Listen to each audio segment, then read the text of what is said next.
प्यारे बच्चों आज की इस वीडियो में हम करेंगे क्लास 5th की हिंदी का चैप्टर 11 चावल की रोटियों के प्रश्न उत्तर। हमारा पहला प्रश्न क्या है? नाटक में हिस्सा लेने वालों को पात्र कहते हैं। जिन पात्रों की भूमिका महत्वपूर्ण होती है उन्हें मुख्य पात्र और जिनकी भूमिका ज़्यादा महत्वपूर्ण नहीं होती है उन्हें गौण पात्र कहते हैं। बताओ इस नाटक में कौन कौन मुख्य और गौण पात्र कौन है? हमारा उत्तर आएगा इस नाटक में कोको, मिमी और तिनसु मुख्य पात्र हैं, वही नीनी और उब्रतुन गौण पात्र हैं। हमारा क्वेश्चन नंबर 2 है, पात्रों को जो बात बोलनी होती है उसे संवाद कहते हैं। क्या तुम किसी एक परिस्थिति के लिए संवाद लिख सकती हो? इसके लिए तुम टोलियों में भी काम कर सकती हो। उदाहरण के लिए खो खो या कबड्डी जैसा कोई खेल खेलते समय दूसरे दल के खिलाड़ियों से बहस। तो इसका उत्तर आएगा पहले दल का सदस्य, तुम्हारा खिलाड़ी आउट है। दूसरे दल का सदस्य किस तरह आउट है? पहले दल का सदस्य क्योंकि वह लाइन के बाहर है। दूसरे दल का सदस्य नहीं, वह पाले में था। पहले दल का सदस्य तुमने ठीक से नहीं देखा। दूसरे दल का सदस्य बेईमानी से मत खेलो आदि। हमारा क्वेश्चन नंबर 3 क्या है? क्या कभी आपने कोई चीज़ या बात दूसरों से छिपाई है या छिपाने की कोशिश की है? उस समय क्या क्या हुआ? इसका उत्तर आएगा एक बार मेरे मित्र ने मुझसे गणित की किताब मांगी। मैं अपनी किताब उसे देना नहीं चाहता था। अंत मैंने अपनी किताब छिपा ली और उससे कहा मेरे पास किताब नहीं है। मैंने अपनी किताब गद्दे के नीचे छिपाई थी। वह वहीं पर बैठ गया। उसके बैठते ही किताब खड़-खड़ करने लगी। उसके नज़र बचाकर मैंने चुपके से किताब दराज में छिपा दी। अचानक किसी काम से मैंने वही दराज उसके सामने खोल दिया। उस समय मेरी हालत देखने वाली थी। बहाना बनाकर स्वयं को बचाना पड़ा। हमारा क्वेश्चन नंबर 4 है, कहते हैं एक झूठ बोलने के लिए 100 झूठ बोलने पड़ते हैं। क्या तुम्हें कहानी पढ़कर ऐसा लगता है? कहानी की मदद से इस बात को समझाओ। बच्चों इसका आंसर आएगा ये कहावत सच है कि एक झूठ छिपाने के लिए 100 झूठ बोलने पड़ते हैं। कहानी में भी कोको, निन्नी और मिमी से चावल की रोटियां बचाने के लिए छिपाता है। इसके लिए वह अनेकों झूठ बोलता है, जैसे पेट भरा होना, रोटियों का खराब होना, घर में चूहा होना, रोटियां खा लेना, माँ को एलर्जी होना आदि। हमारा नेक्स्ट क्वेश्चन है, कोको की माँ ने उसके लिए चावल की रोटियां बनाकर रखी थी। भारत के विभिन्न प्रांतों में चावल अलग अलग तरीके से इस्तेमाल किया जाता है। भोजन के हिस्से के रूप में भी और नमकीन और मीठे पकवान के रूप में भी। तुम्हारे प्रांत में चावल का इस्तेमाल कैसे होता है? घर में बातचीत करके पता करो और एक तालिका बनाओ।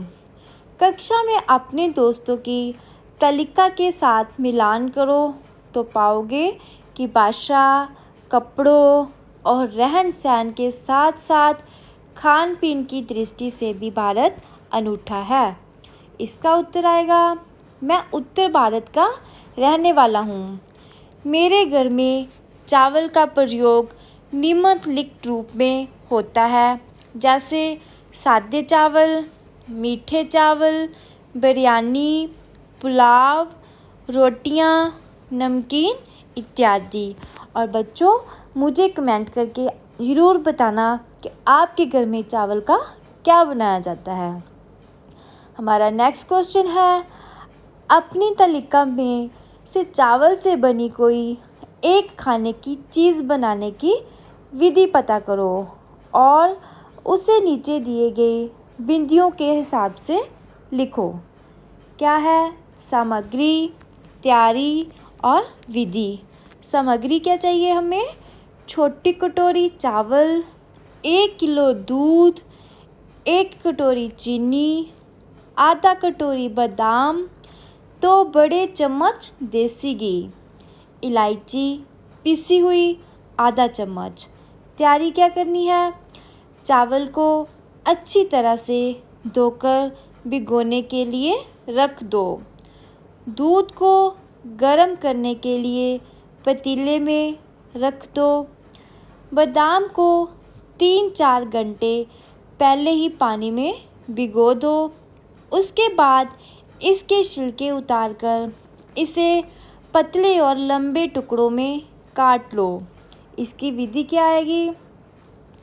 उबलते हुए दूध में भीगे चावलों को डालो। आंच धीरे रखिए और उसे चलाते रहें। ऐसा 1 घंटे के लिए करें। इसके पश्चात पिसी हुई इलायची डालें। जब दूध गाढ़ा हो जाए तो उसमें चीनी डालें और इसी तरह आधे घंटे तक और पकाएं। ध्यान रहे कि खीर गाढ़ी होने पर चिपकने लगती है। खीर को बराबर चलाते रहें। जब दूध गाढ़ा हो जाए तब घी डाल दें। इसे और 5 मिनट तक पकाएं। उसके बाद गैस बंद कर दें। खीर में बादाम डाल दें। आपकी खीर तैयार है। हमारा नेक्स्ट क्वेश्चन है, कोको के माता पिता दान लगाने के लिए खेतों में गए। कोको की माँ ने उसके लिए चावल की रोटियां बनाईं। एक ही चीज़ के विभिन्न रूपों के अलग अलग नाम हो सकते हैं। नीचे ऐसे कुछ शब्द दिए गए हैं, उनमें अंतर बताओ।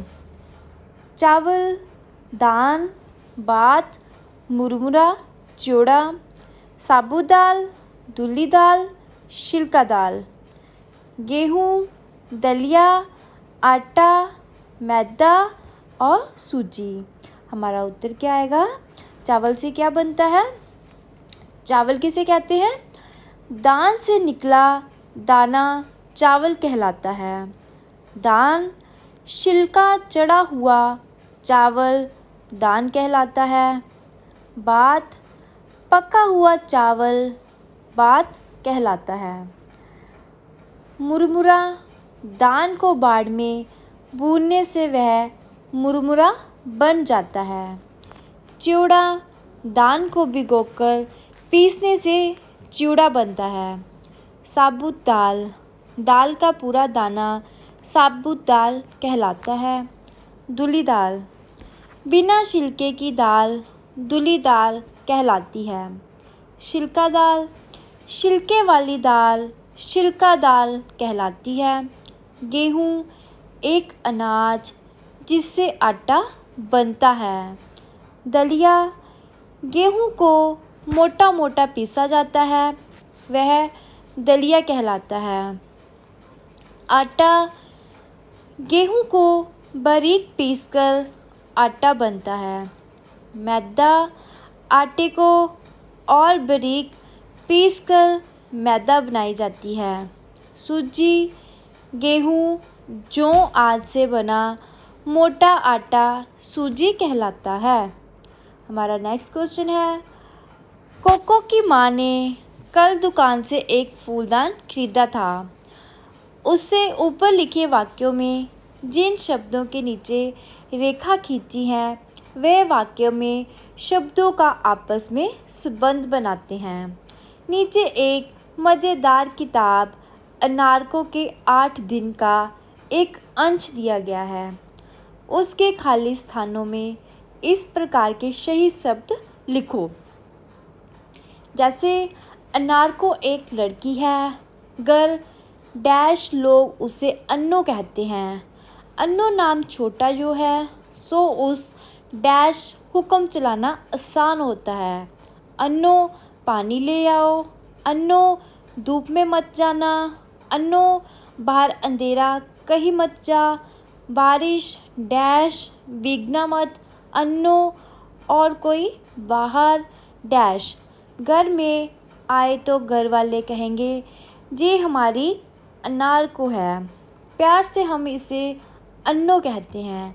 प्यार डैश हूँ। आज अनारको सुबह सोकर उठी तो हाँफ रही थी। रात डैश बहुत बारिश हुई।